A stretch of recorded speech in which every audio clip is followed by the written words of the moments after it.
Are the New York Knicks contenders now that they've signed Jalen Brunson to be their starting point guard? Today we'll be breaking down Jalen Brunson and how he can fit into this current New York Knicks roster. For player breakdowns and other NBA content similar to this, make sure to subscribe, turn on notifications so that you can keep up with our weekly uploads. Now let's get into Jalen Brunson's offensive numbers last season. Jalen Brunson was one of the most efficient scorers in the league last season. In the regular season, he averaged 16.3 points per game, 3.9 rebounds per game, and 4.8 assists per game. In the regular season, Brunson shot 50% from the field as an undersized guard. This is great efficiency from a 6'1 point guard who you'd think might not be able to score in the paint. But here's the thing. Brunson can score from anywhere, including the restricted area. Of all point guards last year shooting at least 300 field goals in the regular season, Brunson was the most efficient point guard at the rim, beating out Chris Paul, who's known for his craftiness, and John Morant, who many think of as a slashing point guard. Brunson was the most efficient point guard, shooting 50.2% at the rim last season. This is extremely impressive when you consider he's listed at only 6'1". Brunson's efficiency doesn't stop at just the rim. He's efficient everywhere. Take a look at this chart. This is Jalen Brunson's efficiency versus league averages. He is extremely efficient in the paint and with corner threes. While just overall being efficient everywhere, Brunson is a true 3-level scorer, being considered as someone undersized at the point guard position. This plot itself speaks volumes to his offensive scoring capabilities. While shooting 50% from the field, Brunson shot 54% on twos and 37% from three. Last season for guards, Brunson was top 5 in 2-point field goal percentage, while averaging the most attempts per game of anyone in the top 5. With Brunson seeming to be so efficient everywhere, I took his stats and tried to see who he compared to last season in terms of efficiency. When looking at regular season guards who played 60 or more games, took 10 or more shots, and averaged the same or better than Brunson's field goal percentage, 2-point percentage, and 3-point percentage, there were only 2 other guards in this same level in terms of efficiency: DeMar DeRozan and Jrue Holiday. Now, some may say DeMar plays more of a forward role these days. NBA.com is still classifying him as a guard, so that's why he made the list. But this is great company to be with. DeMar was considered an MVP candidate at times, and Jalen Brunson is on the same level of efficiency as him.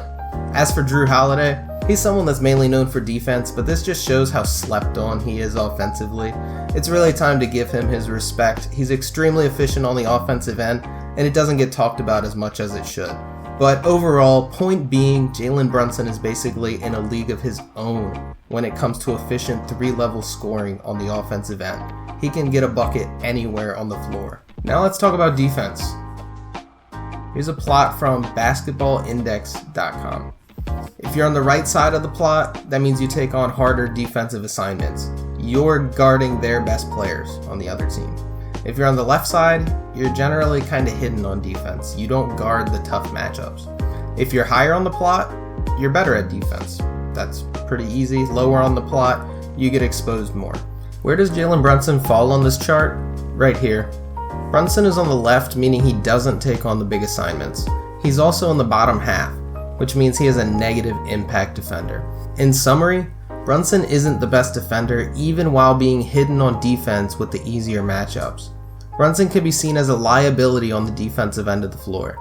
While on the Mavs, Brunson was often hidden on defense. At the height of 6'1", you can see why Brunson would be hidden. One switch of a bigger player onto him and it's more than likely an easy bucket for the other team. And even though Jalen Brunson may be a liability in most matchups, that doesn't mean he shouldn't be on the floor. Brunson brings a lot to the table to offset his defense, even to the point where his offense might outweigh the lack of defense. The Knicks just need to make sure that they can figure out a way to get the most out of Jalen Brunson on both ends of the floor. If they can figure out a system to hide Brunson the way the Mavs did often on defense, he can be a major asset to this young Knicks team.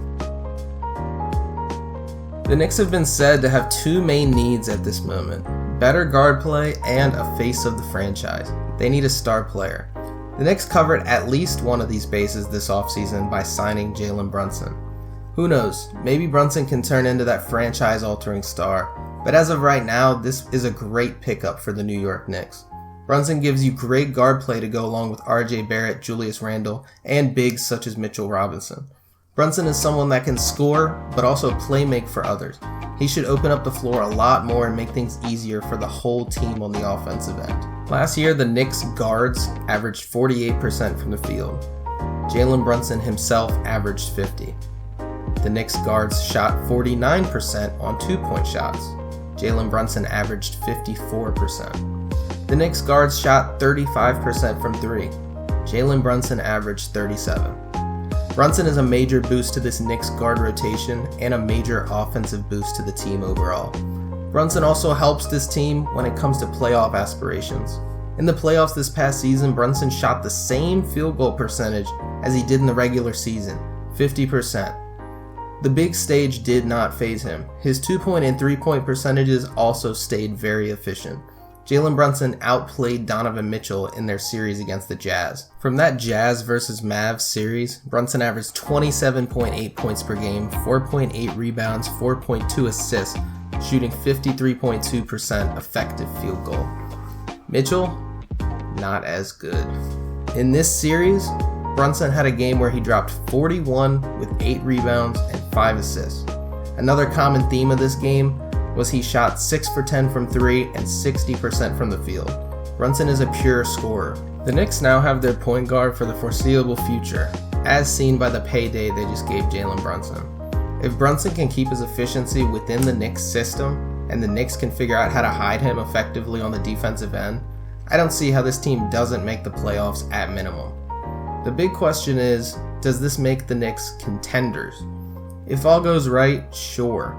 That would mean we see a major leap from RJ Barrett, or that Jalen Brunson gets even better on the offensive end and has an MVP caliber season. But I'm not so sure I'm sold on either of those happening this season. I still think the Knicks need to find a star player to add to this rotation. Right now they're missing the surefire star power. Somebody like RJ could get there, but at this time we can't call him a superstar. Players come available all the time these days, so there's always time for the Knicks to make a move. They have the young players and picks available to really put together a decent package.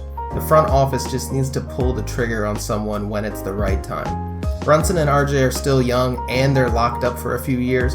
While the Knicks fans may want to make a move now, there's still time. No need to rush things and make a bad move just for the sake of making a move. While they did miss out on the Donovan Mitchell sweepstakes, it might have been a blessing in disguise. Hiding Brunson on defense would be enough work as it is. Adding another small guard like Mitchell in there, that defense could have been a disaster. So Knicks fans, just stay patient. See how this team looks a year from now, take the year, and then maybe make a big splash when the time is right next season. These guys grow another year, give them 2 years maybe. You can see if RJ becomes the star, see if Grimes can become something, see how Brunson fits in the system. You may not be in the hunt for a championship, but you can get there. Do not blow it up and sign someone just to sign someone. The star will come. Just make sure you hold the assets for the right one. Alright, that'll do it for today's episode. Let me know what you guys think about this Knicks team and how Jalen Brunson will fit in with them. Should they have pushed harder for a star like Mitchell, or do they already have their star by signing Jalen Brunson? As always, feel free to leave a like and subscribe, it helps a lot. I'll have more player breakdowns and NBA content to come. Let me know who else you'd like to see a breakdown of in the future. And that's it from me. Peace.